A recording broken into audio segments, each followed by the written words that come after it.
Hey, how's it going? So, we are continuing on this Liquid Barn journey. We have this video, one more, and then I'm going to do a wrap up video. But today we are talking about the second half of the Liquid Barn creams. I have their Vienna Cream, I have their Greek yogurt, and then I have their vanilla ice cream, which I'm going to take a look at. Another video, another disclaimer. I didn't pay for these concentrates. Shout out to Liquid Barn for sending them to me. Starting right off, I have their Vienna Cream. So somebody smarter than me would have lumped this in with the Liquid Barn Fresh Cream and the Liquid Barn Normal Cream. What I'm getting out of this more than anything else, it tastes a lot like those creams, but I feel like it's probably the closest to an actual sort of cream flavor. I do get some actual dairy notes here, and it's a very like normal, true kind of sweet cream flavor. There's a little bit of richness to it. Not like an overwhelming, like funky, butyric or cheesy kind of dairiness to it. It's just kind of a pleasant, sweet cream flavor. It's actually a little bit sort of lighter and fresher tasting than the other two creams. Seems like it's named a little bit weird. I don't know. When I think of Vienna Cream, what I think of is like Flavor Arts Vienna Cream, which is somewhere in between like a meringue and a whipped cream. And this doesn't really do that for me. I find that while it's probably a little sweet for like a normal sweet cream, it doesn't have nearly that same level of kind of like rich, almost frosting like sweetness to it like Flavor Arts Vienna Cream does.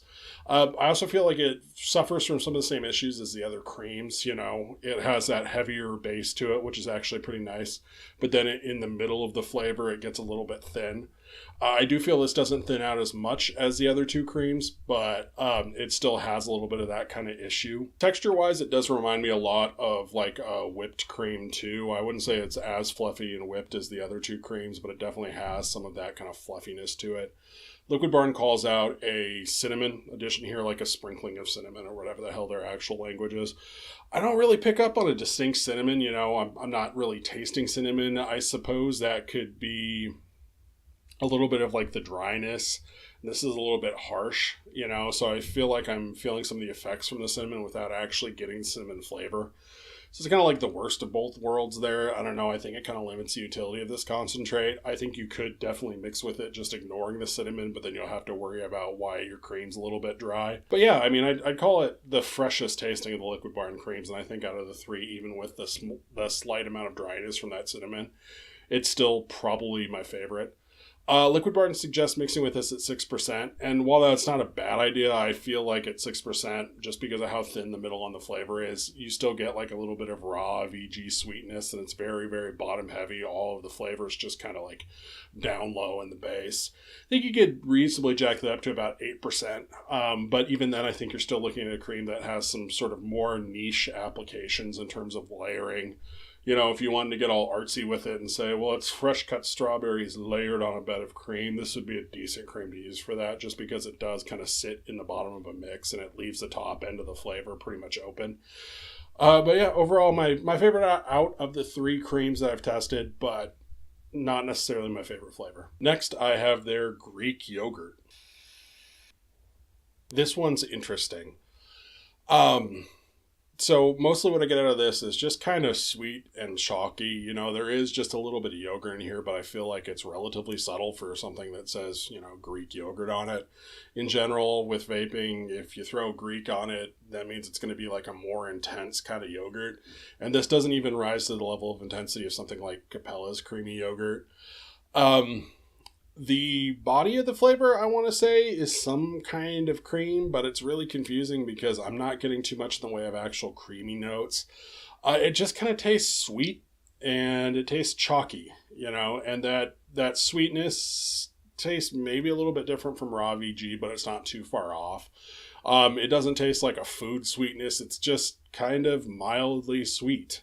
And that chalkiness does steep out a little bit over time, but I think I tested this like well past a month worth of steeping, and it was still pretty heavily chalky for me. So I'm not quite sure where they're going with the base of this flavor. It just feels way too neutral, It just feels kind of blah and upfront, For a yogurt, I think you want something a little bit creamier in there, so it kind of falls down on that front. The actual yogurt here is pretty easygoing. It's a little bit tart, not all that funky. You know, it doesn't have those heavy kind of like butyric cheesy notes to it. I'd say it's about as tart and funky as like a Go-Gurt or something. You know, it isn't like a really intense like Greek yogurt. It isn't like Flavor Arts yogurt, which is just straight butyric right up in your face. It's like a light kind of tangy note. And that would be really cool if there was actually like a creamy base to kind of carry it, but you get kind of like sweet, chalky neutral, and then you get a little bit of yogurt on the back end. And those two don't really go together for me, you know? It doesn't feel like a fully fleshed out yogurt flavor. It's kind of a good news, bad news situation with the yogurt, though. Because this is sort of very light, it's not really an objectionable yogurt. And as somebody who doesn't really like having hot yogurt blasted in my face holes, that's appealing to me, you know. But at the same time, it doesn't do a lot of what you'd want a yogurt to do. It's just kind of bland, you know. And generally when people are using yogurts, they're after some of that tartness and after some of that funkiness. So while I don't think this flavor is, you know, completely useless, I think it's going to be a little bit hard to mix with just because of how much of that kind of like neutral, sweet, chalky body there is. I do think you could add it to like a heavier cream base for like a very, very unfunky like Go-Gurt type recipe, or even a like frozen yogurt where you don't necessarily get anything but a little bit of tang. I think it would kind of work well in there.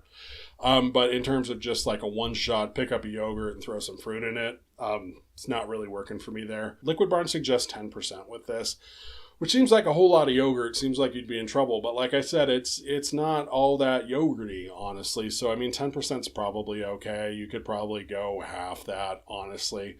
But you're not going to be using this as sort of a primary yogurt flavor. I think this is more of a flavor to bring a little, and, you know, emphasis on the little, bit of yogurt to like other cream mixes. And last for today, I have their vanilla ice cream. I'm psyched we get to end on this one because this one's actually pretty darn solid. It's a vanilla ice cream, you know. If you start looking at the base of it, it has that kind of like thick, heavy richness to it. There is a whole lot of acetylpropanol in here, but TPA's VBIC has a whole lot of acetylpropanol. So, I mean, maybe put the pitchforks away, but it's kind of interesting to look at. It's like 35,000 parts per million. So if you're mixing with this at 10%, that's like 3,500 parts per million, which sounds bad, but TPA's is somewhere between 20 to 30,000. So it's kind of in line there. But it damn well better be rich with that much acetylpropanol in there. But yeah, like most of the Liquid Barn stuff that I've tried, I think it does a little bit better in the base than it does in the middle. You know, you get that really thick, heavy, buttery base to it. And then in the middle, it thins out a little bit. But unlike some of the other creams, when this thins out a little bit, it pretty much just thins out to like store brand ice cream with like less butter fat. So you do have that really heavy sort of premium base, but then it gets to be like a little bit cheaper in the middle. But overall, it's a pretty solid ice cream. When they say vanilla ice cream, they definitely do mean vanilla ice cream. There is quite a bit of vanilla in here. So I think it's good they left out the bean because this is not a vanilla bean flavor. It's a very bright kind of commercial, almost frosting type vanilla. I do feel like there's a little bit of maltiness in there that comes out, especially at sort of higher percentages. I think once you start pushing like the 10% mark, that maltiness kind of does what malt does. It gets a little bit dry. It has almost like a flat kind of cocoa note to it.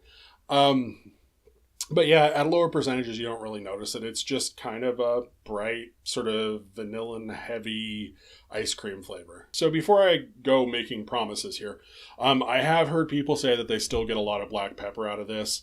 I am a really, really hard black pepper taster in TPA's vanilla bean ice cream. Like, it's pretty much all I taste out of it now. And this doesn't have the vast majority of the black pepper that I get from TPA's VPIC, which is good. You know, it's good. It's a step in the right direction. I do feel at higher percentages, I do get a little bit of black pepper in with those kind of like dry malt like top notes from the vanilla.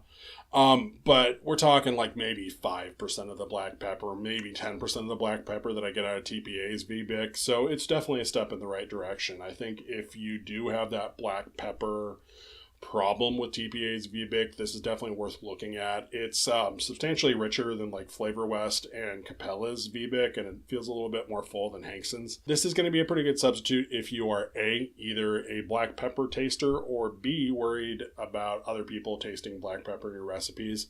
This is a pretty solid substitute. So with that, thinness in the middle, though, it's a little bit of a bummer for the flavor. The mighty ID10T has been messing around with this forever. Where he ended up was 6% Liquid Barnes vanilla ice cream, and then 0.5% Hankson's ice cream or French vanilla ice cream. Still sure they're pretty much the same thing, but that helps kind of fill out that middle there if you're looking for like a direct substitute for something around 4% of TPA's VBIC. But yeah, it's solid. It's a really nice ice cream flavor. Liquid Barn suggests mixing at 11%. Again, it gets kind of dry and malty for me up that high.